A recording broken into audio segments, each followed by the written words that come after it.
Hola, hola, bienvenidas y bienvenides a un nuevo capítulo de Cotidiana Podcast, un espacio para divagar sobre literatura y sobre la vida misma. Estuve ausente 2 semanitas y un poco más porque estuvo de visita en Barcelona mi señora madre y bueno, la estuve aprovechando al máximo, la estrujé, pero ahora estoy volviendo lentamente de estas pseudo vacaciones, poniéndome al día con mis proyectos personales, con el podcast poquito a poco, con mis lecturas, con mi escritura, con muchas cosas, con el deporte, con el yoga, etc. Fueron 2 semanitas de mucho amor, de mucho cuidado, de mucho cariño, pero también 2 semanas de bastante ansiedad, de nervios, porque bueno, de tal palo a tal astilla. Y si yo soy nerviosa, mi madre lo es 10.000 veces más. Por algo soy hija de ella. Y bueno, fue bonito porque celebramos el Día de la Madre 2 veces, ya que acá en España se celebró el domingo 7 y en Chile el domingo 14. Y coincidió que justo fueron los 2 fines de semana en que ella estuvo acá conmigo. ¿Por qué hablo de mi madre en este capítulo? No solamente porque ya la echo de menos y la extraño, sino también porque este capítulo precisamente se tratará sobre maternidades, sobre maternar, sobre madres. Yo con ella siempre hemos sido muy unidas, nos llamamos igual y nacimos el mismo día, del mismo mes. Por la distancia no siempre podemos pasar todas las fechas importantes juntas. El año pasado, por ejemplo, no pasamos el Día de la Madre juntas, pero este año sí, doblemente, y fue muy bonito. Cuando vivía en Chile, de hecho, solíamos celebrar el 7 de enero juntas, que es nuestro cumpleaños. Y bueno, tenemos bastantes espejos entre las dos, que con el tiempo se han ido quebrando o algunos haciendo más sólidos. Yo creo que una parte de crecer es ir eligiendo los espejos que uno quiere mantener de sus antepasados y también elegir los espejos que uno quiere quebrar, ¿no? Esos patrones o esas formas de ser que se parecen brutalmente a nuestros antepasados, a nuestros padres, a nuestras madres, a nuestros abuelos. En este capítulo, en honor a las madres, a mi madre, a mujeres que han vivido la maternidad o que buscan vivirla, y también en honor a aquellas mujeres que no queremos vivir la maternidad como tal. A todas nosotras y a todas ellas va dedicado este capítulo, eh, que lo voy a hacer como lectora y como hija, muy consciente de que no he maternado a ningún ser humano voluntariamente y tampoco está en mis planes. Y por eso hoy quiero hablar de un libro muy especial, complejo, tremendamente humano, que precisamente trata la maternidad desde varias aristas. El texto del que hablaré hoy se llama La hija única. Es una novela escrita por Guadalupe Nettel. Ella es una autora mexicana que debe ahora tener unos 45 años más o menos. Fue ganadora del premio Herralde en el año 2014 por su libro Después del invierno. Estudió letras hispánicas en la Facultad de Filosofía y Letras de la UNAM y luego hizo un doctorado en Ciencias del Lenguaje en la... no puedo pronunciar esto. En la École des... Bueno, hizo el doctorado en Francia, en París. A esta novela llegué como a muchos otros libros de los que he hablado acá en el podcast, simplemente por intuición, sin recomendación alguna. Me llamó mucho la atención el nombre, La hija única. Se publicó en el año 2020, fue editado por Anagrama. Sí, soy una fan number one de Anagrama. Me encanta Anagrama, me encantan los títulos que publican, me encanta cómo son las ediciones, me gusta mucho que sean ediciones tan cuidadas, sus portadas, su independencia editorial también algo que es algo excepcional en un mundo editorial manejado por Planeta y por Random House. Le tengo mucho respeto a Anagrama. Cuando estaba haciendo el máster, hice la tesis sobre editoriales y bueno, Anagrama fue un constante referente en la investigación y lo admiro mucho y admiro mucho a Silvia Cecé, que es la actual directora, si no me equivoco, y a Jorge Ralde, su fundador. Me fui por las ramas, pero bueno, La hija única me llamó mucho la atención desde un principio por el título, porque yo soy hija única. Bueno, soy hija única de mi madre, pero no de mi padre. Ellos nunca se han casado, nunca vivieron juntos. Mi madre es lo que llamamos en Chile mamá soltera, que es como un estado civil bien machista que se le atribuye a las mujeres que crían solas, cuando en verdad son madres, simplemente no tiene que ver el estado civil. Pero bueno, en un mundo donde la maternidad está asociada a la crianza solitaria y poco o nada compartida, ser madre soltera es como un plus, como la heroína, y se les felicita por el sacrificio, lo cual me parece terrible, siendo hija de una mal llamada madre soltera. Me parece muy malo que se endiose este extremo sacrificio, que no debería ser, porque la crianza debería ser compartida desde mi punto de vista. Pero bueno, luego hablaremos también de eso. Para hablar de este libro voy a hacer un poquito de spoiler, no mucho, creo que me he mesurado correctamente para poder no contarles el clímax y el principal giro que hace la novela, pero sí voy a spoilear un poquitito del principio de este libro, porque la narración que tiene y los quiebres son geniales, pero en su contenido tiene puntos éticos y biológicos súper interesantes que tengo que hablar de ellos. Entonces me voy a dar el permiso para contar parte de la historia. Es una novela narrada en primera persona por Laura, una estudiante de doctorado que vive en México después de haber pasado gran parte de su vida como académica y como estudiante viajando por el mundo, y que comienza el relato recordando los inicios de la época universitaria junto a su mejor amiga, que se llama Alina. Ambas en su juventud profesaban el rechazo total y tajante a ser madres alguna vez en su vida. Lo profesaban, o sea, literalmente de forma política, con una convicción firme de que la maternidad es una forma de esclavizar a las mujeres en pleno siglo XXI. Eso pensaban ellas en su época universitaria. Sin embargo, con el paso de los años, Laura, la narradora, se asienta finalmente en México para terminar su tesis doctoral y retoma el contacto con Alina. Ella ha decidido, Alina, ser madre, junto a Aurelio, que es su compañero. Y después de buscar incansablemente poder quedar embarazados, llega el momento y se embaraza. Será una niña a la cual llamarán Inés. Y bueno, hasta ahí todo perfecto.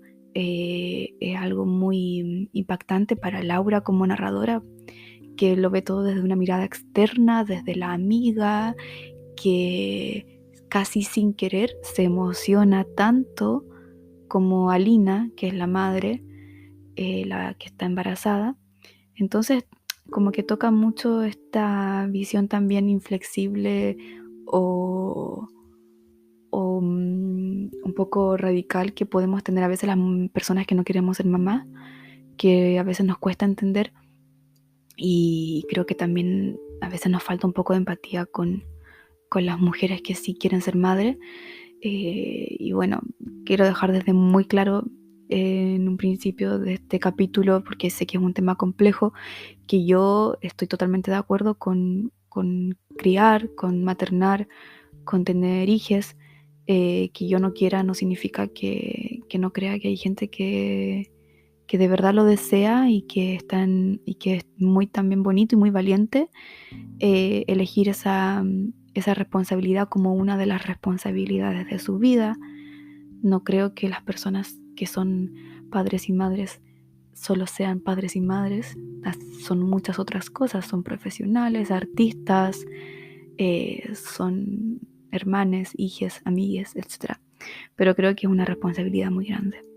Y bueno, hay personas que la desean tomar y que es muy gratificante para ellos y para ellas. Y espero que la maternidad siempre sea deseada. Y si no es deseada, que no sea, que las mujeres, sobre todo, podamos decidir sobre nuestras maternidades. Cierro paréntesis. Entonces, Alina, la amiga de Laura, queda embarazada de una niña a la que llaman Inés. Laura, la narradora, alquila un piso, un departamento en el que se encierra a gestar la tesis del doctorado mientras su amiga va gestando a la niña que lleva en su vientre. Es muy lindo este paralelismo que hace la narradora con su trabajo académico y su investigación en paralelo a la gestación de la bebé. Desde tiempo pasa algo que es muy triste y es como el meollo de la novela, y es que Alina, la mujer embarazada, comienza a vivir un duelo de forma anticipada, ya que desde los primeros meses, no recuerdo si en el 4.º mes o así, a ella le advierten que su hija va a morir al nacer, porque su cerebro no ha crecido lo suficiente. Tiene una malformación y es muy doloroso como lectores y lectoras enfrentarnos a este primer plot twist del libro, porque ya empezamos a generar una empatía con estas mujeres e incluso con Alina, quien no es la narradora. Pero claro, Laura nos guía y nos lleva desde sus ojos como mejor amiga y como mujer, nos lleva directamente a la sensibilidad de Alina. Paralelamente, Laura tiene vecinos nuevos en su piso en el que está escribiendo la tesis doctoral. Sus vecinos son una mujer que se llama Doris y su hijo Nicolás, un chico de unos 10 años, al cual constantemente le vienen crisis de llanto, de rabia, grita, insulta, se golpea. Y bueno, tiene una relación muy conflictiva con su madre, de la que Laura es testigo y que también irá narrando en el libro. Estas tres mujeres, Doris, la vecina de Laura y Alina, su amiga, las tres mujeres tendrán las tres perspectivas distintas de la maternidad humana a lo largo del libro. Una, que es Laura, desde el completo rechazo a la maternidad, y quien curiosamente será quien narra la novela, que por cierto al parecer es un alter ego de la propia escritora, ya que en la dedicatoria del libro agradece a su amiga Amalia, creo que se llama, haberle prestado su historia para ella poder narrarla. Entonces, bueno, tenemos la perspectiva de Laura, quien narra la novela con cierta distancia a la maternidad y que narrará todos los sucesos desde un punto de vista más externo, maravillándose, enojándose, rechazando y a la vez también doblegando su visión frente al concepto de hijos o de tener hijos.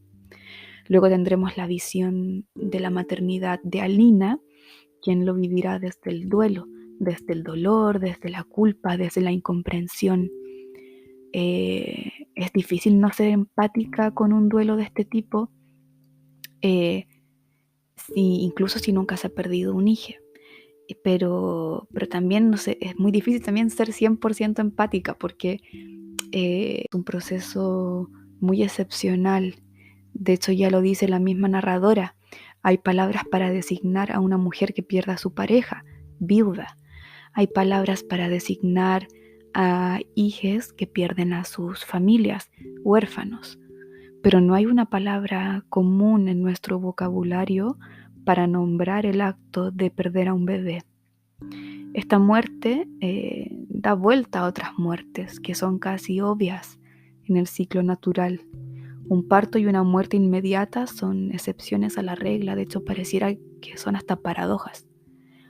Y bueno, finalmente tenemos la perspectiva de Doris, que es la vecina de Laura, una madre temerosa, viuda, intranquila, que vive la maternidad desde la soledad, desde el encierro, desde el dolor, desde una cárcel que es para ella ser madre y vivir como constantemente atemorizada por el mundo que la rodea a ella y a su hijo después de haber quedado solos porque el marido muere en un accidente.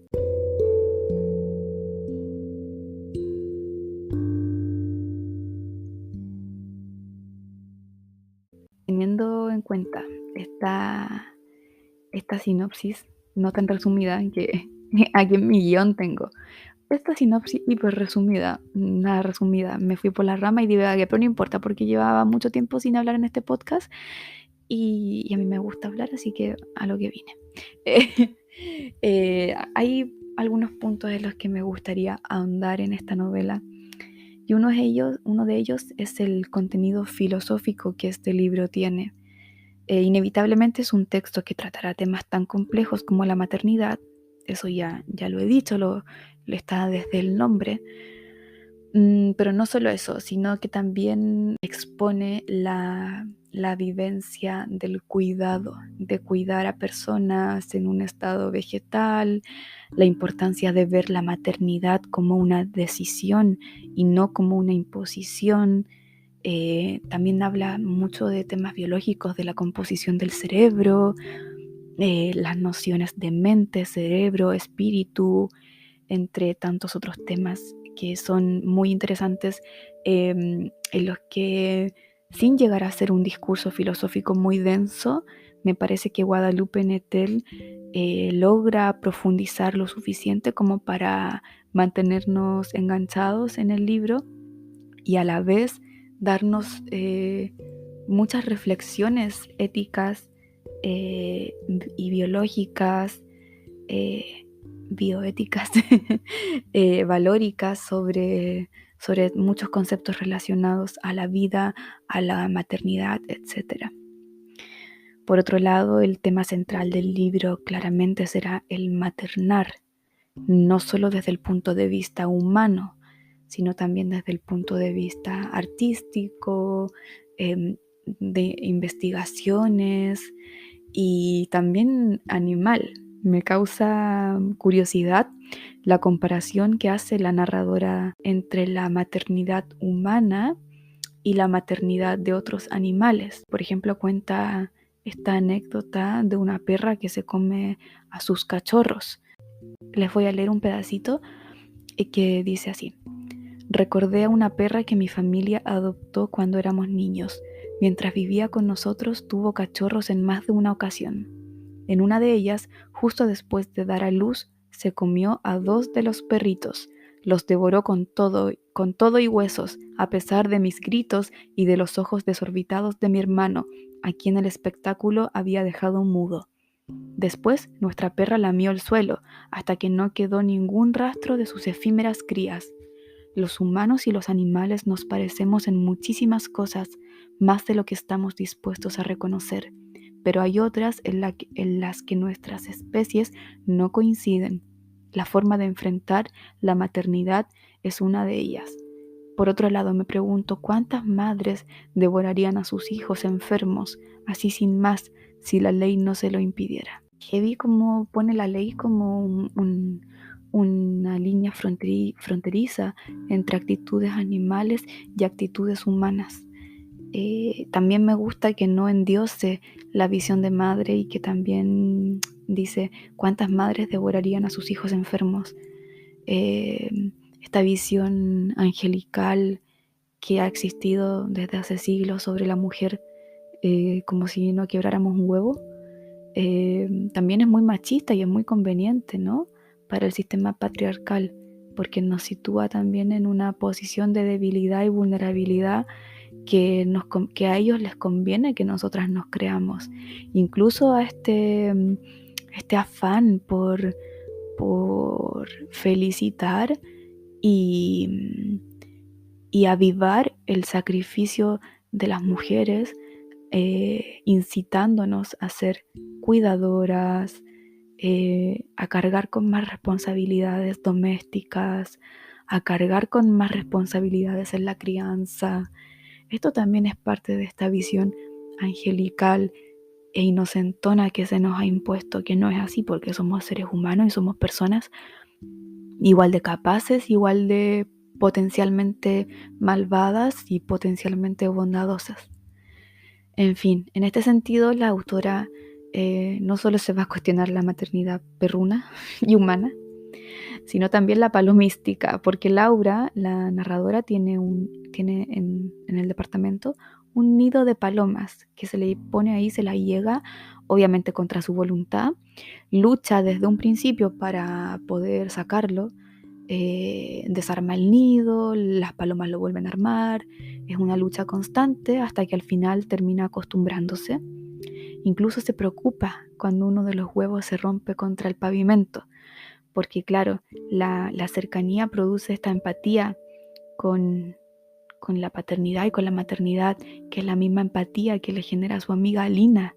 Ella no quiere ser madre, Laura, no quiere, lo tiene muy claro, pero en este libro se rodea de madres, madres palomas, su amiga Alina, su vecina, y siente mucha empatía por ellas. Hablando también de este concepto patriarcal de que las madres son las que están constantemente encima de las crías, y constantemente preocupadas y cuidando en mayor medida durante la crianza, la narradora asume que es la madre paloma quien acude a la cría al momento de su nacimiento, incluso en este mundo animal palomístico. Cuando nace el primer pichón en el nido, la narradora señala lo siguiente: era obvio que tenía hambre, se refería al pichón, pero las palomas aún no llegaban con la comida. Minutos más tarde, escuché el aleteo que anunciaba el regreso de una de ellas. Me encaramé para observar la escena. Apenas aterrizó la madre. Supuse que era ella, aunque en realidad era imposible decirlo. Abrió el pico y lo acercó al de su cría, animándola a libar de ahí un líquido blanco que escurría por el cuerpo monstruoso y sin plumas del recién nacido. La relación de las mujeres con sus propias madres es un tema también constante, yo creo, en la psicología, en terapia. Yo que tengo muchas amigas mujeres y creo que todas tenemos temas con nuestras madres. Creo que es evidente que la relación con los progenitores es compleja. Y hay tantas variantes como familias. Yo en mi caso puedo hablar, como digo, de la relación de hija única con su madre, que fue quien me crió y con quien crecí, sin una figura paterna para contrastar ni para conocer en la cotidianidad. También me pregunto cómo serán las relaciones de padres con hijos o las relaciones de hijos con madres. Lo que sí sé es, como digo, que somos muchas las mujeres que crecimos solas con nuestra madre. Viéndolas cargar con tareas de crianza completamente solas, ayudadas quizás por amigues, por familias. Y bueno, me conmovió bastante también dentro de este libro los relatos que hace la narradora respecto a la relación de estas tres mujeres con sus madres, con sus propias madres. Por ejemplo, Laura con la suya se ven dentro del libro como amigas. Ella insiste en que su hija tenga un bebé. La madre quiere que Laura sea madre, de cierta forma como traspasándole a ella un espejo familiar, haciéndola cargar con este mandato también de tener que maternar, hasta que Laura ya no aguanta más y le cuenta que se ligó las trompas. Esta noticia no cae muy bien en el vínculo de las dos y de cierta forma Laura rompe ese espejo que se construye entre los progenitores y su descendencia. Doris y Laura son mujeres a las que ambas sus padres las abandonaron. Lo que llamamos matriarcados que muchas veces lo decimos cuando son familias donde solo hay mujeres, que en realidad no son matriarcados, son sociedades, son sucedáneos del patriarcado, yo creo, son pequeñas comunidades que han sido violentadas y abandonadas. Esconden el abandono de los padres. Es lo que en Chile se llama irrisoriamente mamás luchonas, que son mamás solteras, mamás viudas, mamás solas, separadas, y como decía en un principio, se mira con un sacrificio que en realidad es un sacrificio que conviene mucho al patriarcado y es un producto de la violencia de género y de la nula compartición de tareas al momento de parir y de criar.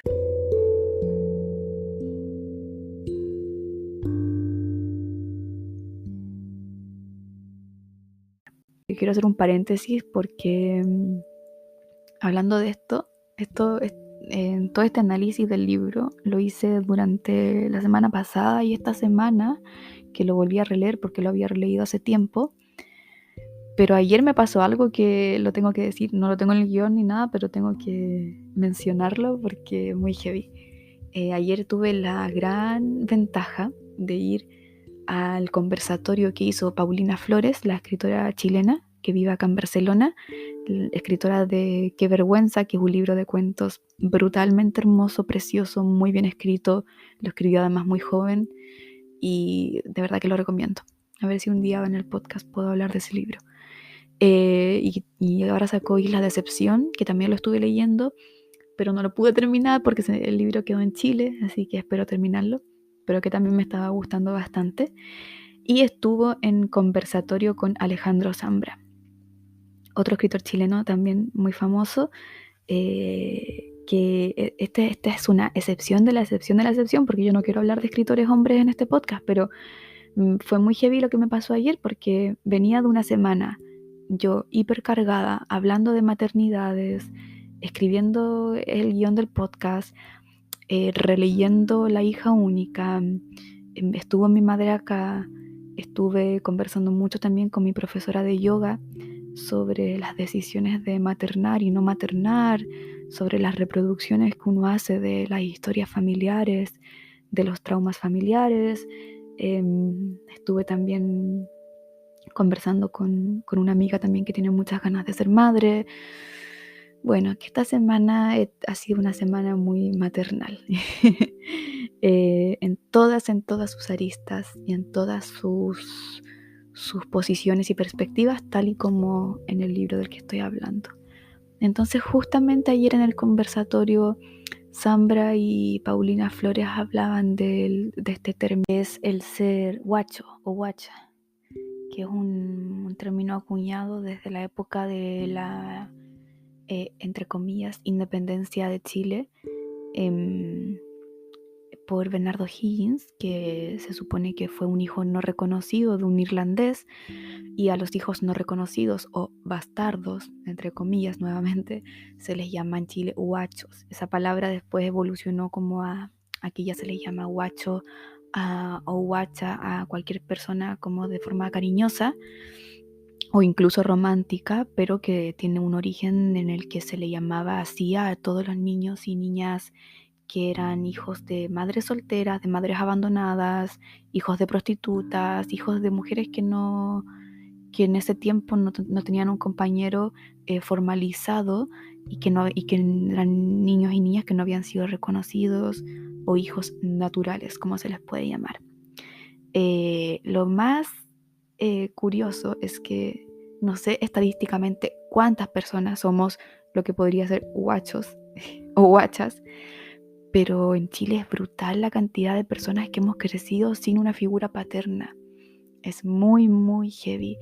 Entonces también al momento de hablar de este libro, obviamente a mí se me removieron muchas cosas familiarmente y claro, como digo, esta semana ha sido como un ir y venir de conceptos sobre las familiaridades, sobre la maternidad, y también ayer salió el tema en el conversatorio de la paternidad y de la paternidad ausente, y también la paternidad, cómo se está haciendo ahora más presente. Esperemos que esto siga evolucionando y y la crianza cada vez sea más compartida, ¿no?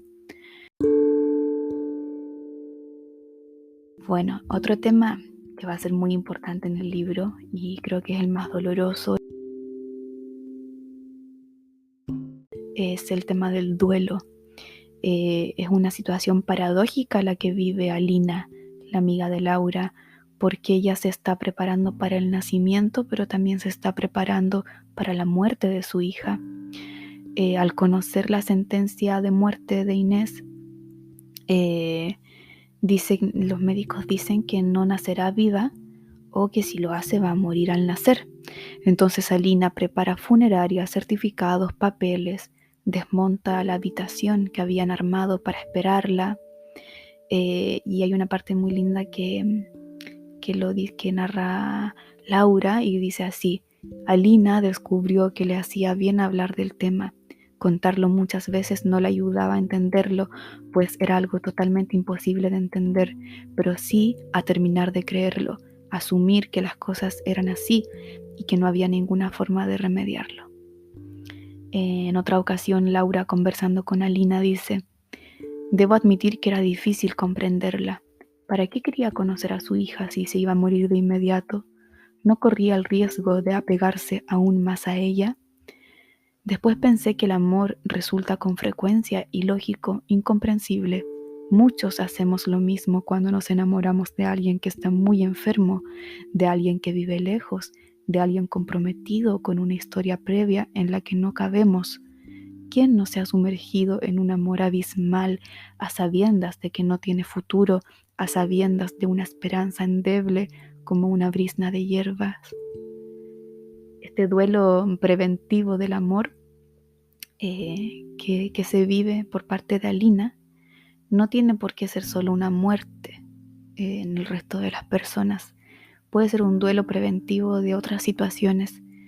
Hay muchas ocasiones en la vida en que empezamos un vínculo amoroso, ya sea un vínculo amoroso con un arte, con un trabajo, con una persona, o simplemente profundizamos, por ejemplo, nuestro amor por las personas mayores cuando están a punto de morir, porque los seres humanos somos así, somos complejos, contradictorios, y entendemos que no todo tiene por qué ser útil, pragmático o razonable, porque razonable no es que se ame a una persona, por ejemplo, casada. No es razonable que se ame a una persona que no te ama, claro. No es razonable que se ame sabiendo que las relaciones o que esa relación en específico no tiene futuro. Pero bueno, hay emociones y hay sobre todo eslabones de emociones que se van encadenando hasta dar un fruto deforme, pero que en nuestro corazón y en nuestra alma hace sentido. Y esa es finalmente la maravillosa experiencia personal, cómo estas deformes, eh, estos deformes frutos que generamos nos causan sentido a nosotros y a nosotras. Al final eso es vivir desde la autenticidad, ¿no? De cierta manera, sin perder de vista, obviamente, la ética social, lo, las, las libertades de los otros y de las otras. Hay un personaje que es muy curioso y que me recuerda a la figura de una maga o de una acompañante bruja, y es la tanatóloga. Y será ella quien acompaña en el duelo a la pareja. Una pareja que claramente durante el libro se va a ver afectada por la presencia de esta niña muerta en vida o muerta al nacer, como dicen los médicos que va a ser. También es muy interesante ver cómo la pareja de Aurelio y Alina, que son los padres de Inés, van pasando por diferentes momentos, por distintos quiebres, por distintos instantes de duda, de dolor, etc.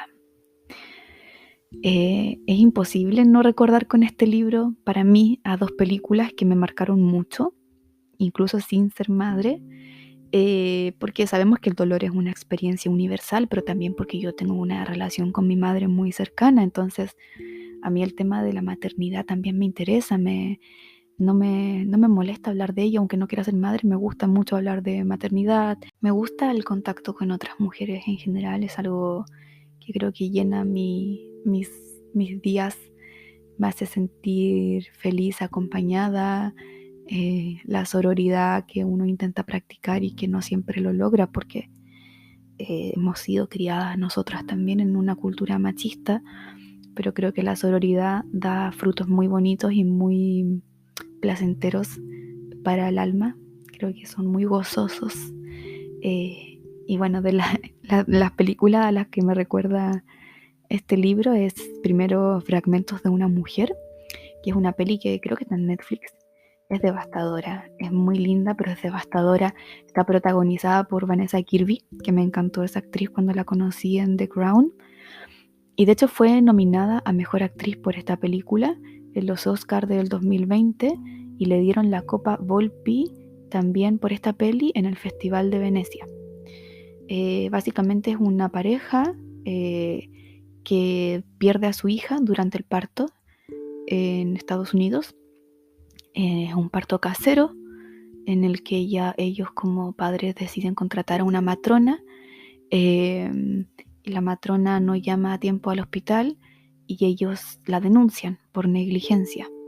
Entonces, bueno, va a pasar como un tiempo muy fuerte de duelo por la pérdida de la hija, pero también por la relación de pareja que obviamente se va desgastando, y también la relación de la protagonista, de la Vanessa Kirby, que se llama Marta, con su madre. Va a ser una constante tensión. Entonces es muy interesante ver cómo el término de maternidad aquí en esta peli se tensiona y además se mezcla con el duelo de una niña que muere, una bebé que muere al nacer.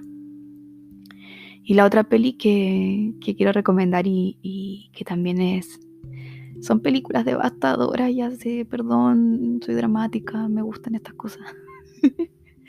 No son películas felices, bueno, pero son muy interesantes, muy inteligentes, son películas artísticamente preciosas, me parece a mí.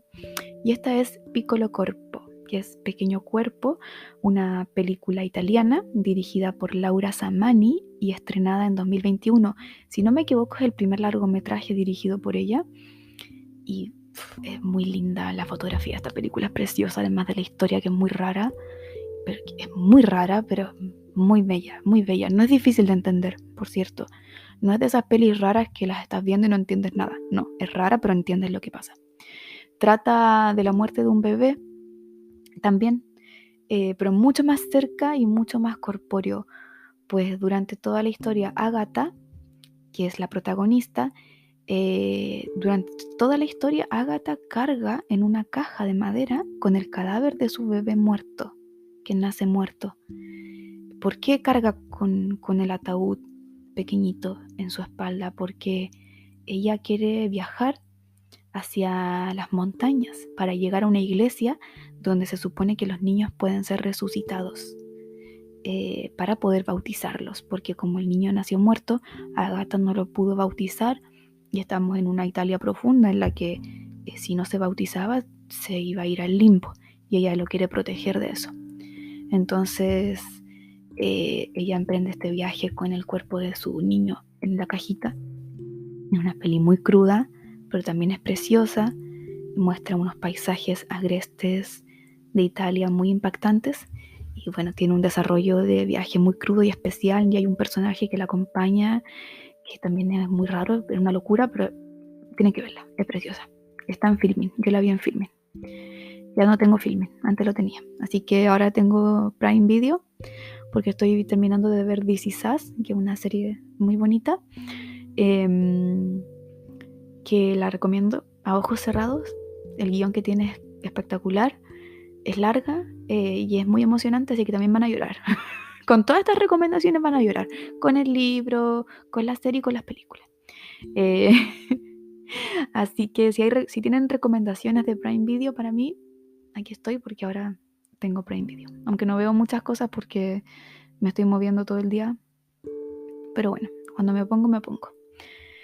Así que bueno, ese ha sido el capítulo de hoy. Espero que busquen el libro, que lo lean, que lo disfruten. Yo creo, obviamente, seguir conociendo más literatura de Guadalupe Nettel.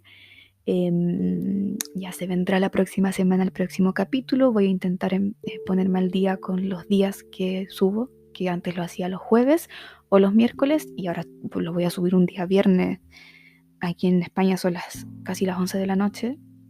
Fatal, organización después de estas vacaciones, cero, pero bueno, vamos por ello. Este episodio quedó larguísimo, pero bueno, así somos. Cualquier cosita, pueden seguirme en mi Instagram, donde estoy subiendo constantemente cosas sobre literatura, que es Graciela Olave Ramos, todo junto. Y si te gustó este podcast, este capítulo, porfa, dale like, compártelo, sígueme en Spotify, dame amorcito y ya nos veremos en un próximo episodio para hablar de literatura. Adiós.